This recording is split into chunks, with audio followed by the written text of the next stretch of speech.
हर व्यक्ति परेशान है, या वो आर्थिक रूप से परेशान है, या शारीरिक रूप से परेशान है, या मानसिक रूप से परेशान है। मुख्य रूप से अगर देखें तो कष्टों के ये 3 ही निमित्त हैं, शारीरिक, मानसिक, आर्थिक। इन प्रकार के कष्टों के लिए क्या उपाय है कि हम इन कष्टों से बच सकते हैं?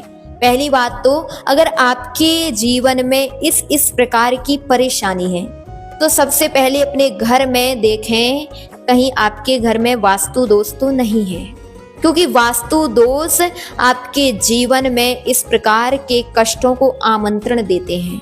इसके अलावा आज वर्तमान में हर व्यक्ति बोल रहा है मेरे ऊपर शनि लगा हुआ है, मेरे ऊपर राहु लगा हुआ है, मेरे ऊपर केतु का प्रभाव है। इस प्रकार के ग्रहों की शांति का उपाय खोजते हैं। अगर आप भी चाहते हैं कि मेरे लिए शांति मिले, मेरे जीवन में जो ग्रह आदि परेशान कर रहे हैं, मेरे घर में जो वास्तु दोष लगे हुए हैं, तो क्या करें इसके लिए?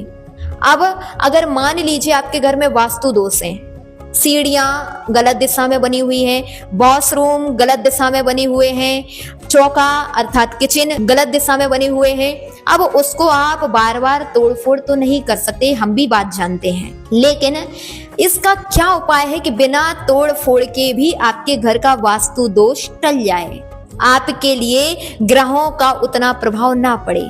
तो आपके लिए बहुत सुंदर सा उपाय हम बतलाएंगे, वह है गुरुओं की भक्ति करना। आप किन्हीं भी पंडितों से पूछ लें, एड़े टेढ़े पंडितों से मत पूछना, कोई उन पंडितों से मत पूछना जो केवल स्वार्थ की सिद्धि में आपके लिए कार्य कर रहे हैं, अथवा जो मिथ्यात्व से युक्त हैं। किन्हीं सम्यक दृष्टि सद पंडित से अगर आप पूछेंगे, किन्हीं साधु से अगर पूछेंगे कि महाराज श्री राहु केतु शनि की शांति कैसे होती है, तो वह मंत्र बताएंगे। आप भी ये मंत्र फेरना, वह हम आपको बता दे रहे हैं, ओम ह्रीम णमो लोए सव्य साहुड़म। यह मंत्र इतना कार्यकारी है कि इस मंत्र के प्रभाव से शनि, राहु, केतु जैसे क्रूर ग्रह भी शांति को प्राप्त होते हैं। इसके अलावा अगर आपके घर में वास्तु दोष है, ध्यान रखिए, वास्तु दोष अगर है और आप बिना तोड़फोड़ के अपने घर के वास्तु दोष को टालना चाहते हैं, तो जो भी साधु आपके नगर में आए उनको अपने घर में आहार के निमित्त से अवश्य ही घर में लेकर के आना। क्यों? क्योंकि बतलाते हैं साधु की जो वर्गणाएं होती हैं, वह उनकी जो साधना होती है, उस साधना के प्रभाव से आपके घर के वास्तु दोष सहज मात्रा में टल जाते हैं। और आपने भी देखा होगा कभी जिन ग्रहों में वास्तु दोष तो है, लेकिन उस घर में अगर साधुओं के चरण पड़ते रहते हैं तो उस घर में वास्तु दोष अपना प्रभाव नहीं दिखा पाते। जब जब कोई साधु आए उनका पड़गाहन अवश्य करना, उनका चौका अवश्य लगाना, और ये मत सोचना वो लगाएं वो लगाएं वो लगाएं। जिनके घरों में लगेंगे चौके, जिनके घरों में साधु जाएंगे, उनके घर से वास्तु दोष टलेगा। और अगर आपने इस प्रकार से उनका पड़गाहन किया है तो आपके घर का वास्तु दोष टलेगा। इसलिए सबसे सरल तरीका है, वह सरल तरीका है साधुओं की नवधा भक्ति करना। और कैसे? बिल्कुल निष्पक्ष भाव से। आज बहुत सारे ऐसे भी लोग हैं जो कष्ट में हैं लेकिन भक्ति बहुत करते हैं। वह भक्ति उनके कष्टों को दूर क्यों नहीं करती?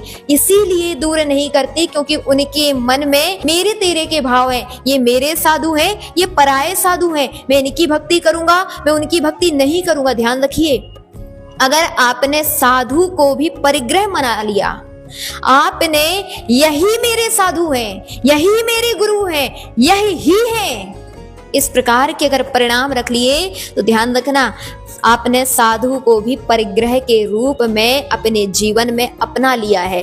और वह परिग्रह, जिस प्रकार से आपने साधु को परिग्रह समझ लिया है, वह परिग्रह आपके क्रूर ग्रहों को आवाहन करने में निमित्त बनेगा। इसलिए देखा होगा आपने, बहुत सारे व्रती भी हैं धर्म कर रहे हैं, बहुत धर्म ध्यान में तत्पर हैं, प्रतिमा आदि को अंगीकार किया है, लेकिन फिर भी कष्ट में क्यों हैं? फिर भी शारीरिक मानसिक आर्थिक कष्ट क्यों लगे हैं? इसीलिए लगे हैं क्योंकि वह साधु में भी मेरा तेरा के भाव रखते हैं।